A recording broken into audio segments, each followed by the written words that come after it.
Hello दोस्तों, आप सभी का मेरे यूट्यूब चैनल पे स्वागत है। आज हम क्लास 9th का चैप्टर 9th, ये एक फ़िज़िक्स का चैप्टर है और उसमें एक हमारा टॉपिक है कंज़र्वेशन ऑफ मोमेंटम। आज हम कंज़र्वेशन ऑफ मोमेंटम की बात करेंगे। अगर ये टॉपिक देख के आपके दिमाग में एक क्वेश्चन उठता है कि what is conservation of momentum, और अगर आपकी रुचि फ़िज़िक्स में है और आप इस क्वेश्चन का आंसर जानने के लिए एक्साइटेड हैं, तो बस ये वीडियो आप ही के लिए है। क्योंकि दोस्तों, फ़िज़िक्स एक ऐसा सब्जेक्ट है जिसमें हम बिना एक्साइटमेंट के इसको कर ही नहीं सकते। तो चलिए आज का हम अपना टॉपिक स्टार्ट करते हैं। यहाँ पर जो हमारा टॉपिक है conservation of momentum. Conservation of momentum का मतलब क्या हुआ? यहाँ पर कंजर्वेशन ऑफ मोमेंटम का मतलब हुआ कि मोमेंटम का कंजर्वेशन।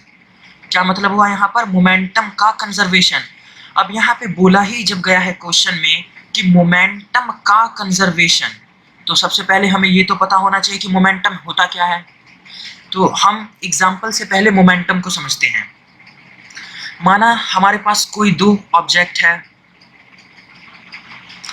माना ये ऑब्जेक्ट ए है और ये ऑब्जेक्ट बी है।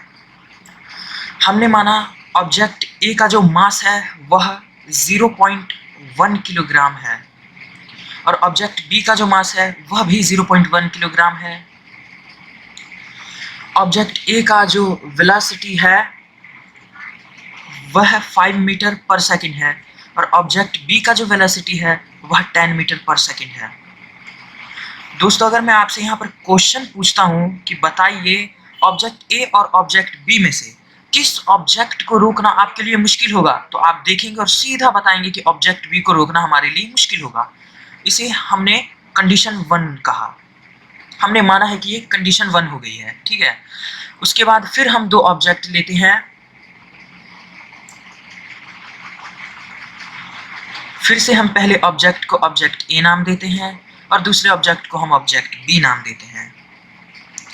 ऑब्जेक्ट ए का जो मास है वह 0.2 किलोग्राम है और ऑब्जेक्ट बी का जो मास है वह 0.3 किलोग्राम है और ऑब्जेक्ट ए का जो वेलोसिटी है वह 10 मीटर पर सेकंड है और ऑब्जेक्ट बी का जो वेलोसिटी है वह भी 10 मीटर पर सेकंड है।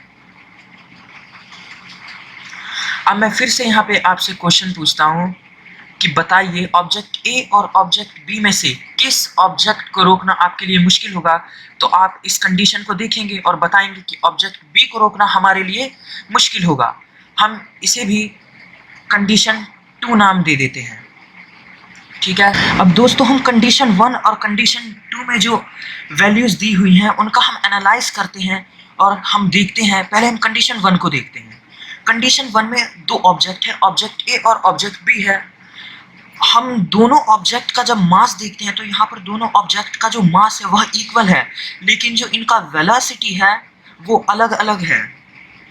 और हम इस कंडीशन में कह सकते हैं कि जब कोई दो ऑब्जेक्ट का मास इक्वल होता है और वेलोसिटी जो है वह डिफरेंस होता है और उन दोनों ऑब्जेक्ट में से जिस ऑब्जेक्ट का वेलोसिटी ज़्यादा होगा उस ऑब्जेक्ट को रोकना हमारे लिए मुश्किल होगा।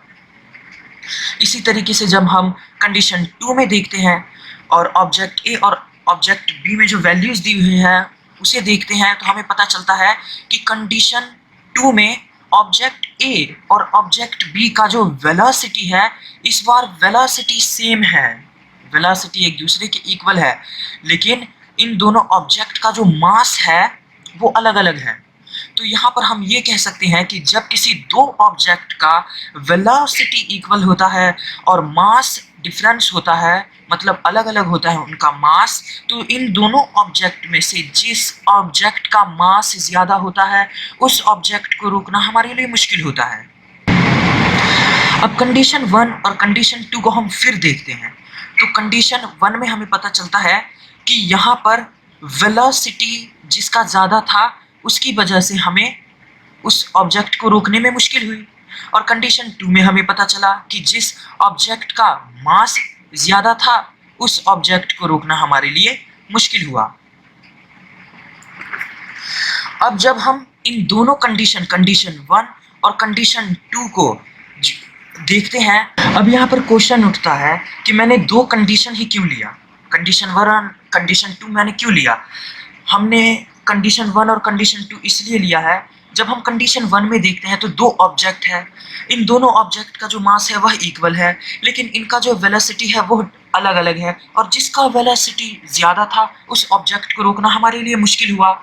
तो यहाँ पे ऑब्जेक्ट को रोकना हमारे लिए मुश्किल हुआ कंडीशन 1 में, ठीक है।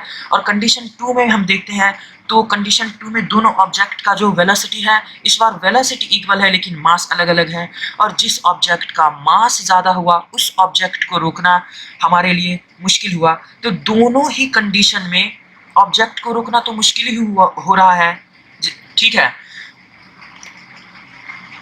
तो यहीं से हमारा मोमेंटम का कॉन्सेप्ट आता है। इन दोनों कंडीशन में हम देख सकते हैं कि वेलोसिटी और मास, एक कंडीशन में वेलोसिटी ज़्यादा था फिर भी हमें ऑब्जेक्ट को रोकने में मुश्किल हो रही थी, और इस कंडीशन में मास ज़्यादा था फिर भी हमें ऑब्जेक्ट को रोकने में मुश्किल हो रही थी। तो इससे ये निष्कर्ष निकलता है कि ज़रूर वेलोसिटी और मास में कोई ना कोई रिलेशन ज़रूर है। इसी रिलेशन को आइजैक न्यूटन ने ढूंढा था, उनका पता लगाया था, और आइजैक न्यूटन ने बताया था कि मोमेंटम किसके इक्वल होता है, मास इनटू वेलोसिटी के। यानी हम यूं भी कह सकते हैं कि मास इनटू वेलोसिटी का जो प्रोडक्ट होता है वह मोमेंटम के इक्वल होता है। और हम मोमेंटम को फिजिक्स में p से डिनोट करते हैं, तो हम लिख सकते हैं कि p इक्वल होगा मास इनटू वेलोसिटी से। तो यही हमारा मोमेंटम है।